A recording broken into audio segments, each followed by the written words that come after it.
नमस्कार साथीहरू, म चन्द्र खड्का। मेरो यो पुरा भिडियो हेरेर मात्रै कमेन्ट गर्नुहोला, धन्यवाद। हर्क सम्पाङज्यू, तपाईको त्यो पोस्ट देखेर साँच्चीकै दुःख लाग्यो। जुन मान्छेले तपाईलाई, बालेन शाहलाई अनि नयाँ पुस्ताको राजनीतिकलाई सुरुदेखि नै हौसला र समर्थन गरेको थियो, आज त्यही मान्छेलाई देश बचाउने योग्य छैन भनेर ठूला ठूला कुरा गर्नु यो ठीक होइन। हर्क सम्पाङज्यू, रवि लामिछानेले कहिले पनि तपाईको विरोध गरेनन्, बरु जुनले खुलेर भनेका थिए, रवि लामिछानेले त्यतिखेर तपाईलाई खुलेर भनेका थिए, म राजनीति गर्न हर्क सम्पाङबाट सिक्छु भनेका थिए त्यतिखेर। त्यो कुरा आज पनि धेरैजना नेपाली नागरिकलाई थाहा छ, मलाई पनि थाहा छ, तपाईहरुलाई पनि थाहा छ, सबैलाई थाहा छ। चुनावको समयमा तपाई र बालेन शाह जनताको बीचमा पुग्न सकेको एउटै ठूलो कारण पनि थियो रवि लामिछानेको मिडिया सपोर्ट, हैन? त्यतिखेर रवि लामिछानेज्यूले असाध्यै धेरै मिडिया सपोर्ट पनि थियो, तपाईलाई गर्नु भएको थियो। जनताले तपाईलाई भोट हालेर जिताए, तर प्रचार र जनचाहना जगाउने भूमिका रवि लामिछानेले नै गरेका थिए। यो कुरा नेपाली जनतालाई पनि थाहा छ, सायद तपाईलाई पनि थाहा हुनुपर्छ। आज पनि जनता तपाईलाई मन पराउँछन्, तिनै तपाईलाई मन पराउने जनताले रवि लामिछानेलाई पनि मन पराउँछन्।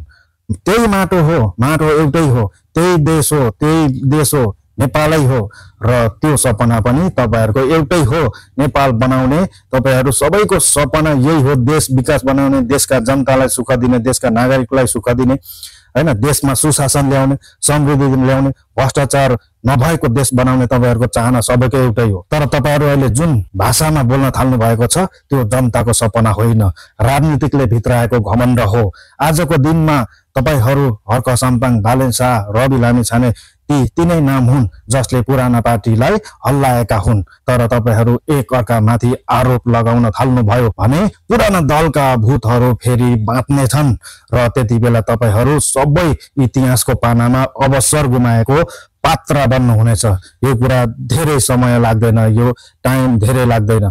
म तपाईहरुको समर्थक पनि हुँ, म तपाईको कामको कदर पनि गर्छु, म जहिले हर्क सम्पाङज्यूलाई सम्मान पनि गर्छु। तपाईको लागि मैले धेरै सम्मान गरेको छु। मैले तपाईका लागि सयौं भिडियो बनाए, प्रचार गरे, तपाईको नाममा आवाज उठाए, तर आज तपाईले बोलेका शब्दहरूले ती सबै जनताको माया कमजोर तपाई आफैले बनाउँदै जानु हुँदैछ।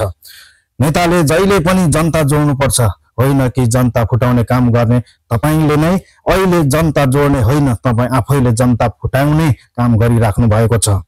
यो कुरा तपाईले मान्नै पर्छ हर्क सम्पाङज्यू। त्यसैले मेरो सिधा कुरा छ तपाईहरुलाई, यदि तपाईहरु एक अर्काकै खुट्टा तानेर राजनीति गर्न लाग्नु भयो भने भोलि तपाईको राजनीतिक यात्रा पनि आज रवि लामिछानेको जस्तो चुनौतीले भरिनेछ, र त्यही दिन र त्यो दिन तपाईहरुलाई आफै बुझ्नुहुनेछ, त्यो दिन तपाई आफैले बुझ्नुहुनेछ जनताको समर्थन गुम्नु कति पीडादायक हुन्छ भन्ने कुरा तपाई आफैले त्यो दिन बुझ्नुहुनेछ। देश बनाउने सपना देख्ने हो भने एक अर्काको विरोध होइन, सहकार्य आवश्यकता छ।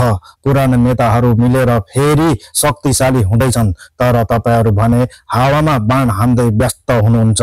सावधान हर्क सम्पाङज्यू, यदि यो अहंकारको बाटो नछोड्नु भयो भने इतिहासले तपाईलाई बोल्ने तर एक्लो हुने नेता भनेर चिन्नेछ।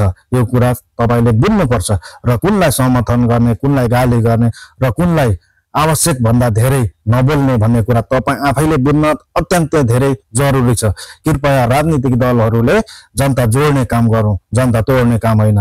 धेरै धेरै धन्यवाद। कृपया यो भिडियो धेरै भन्दा धेरै शेयर गरिदिनु होला। नमस्कार।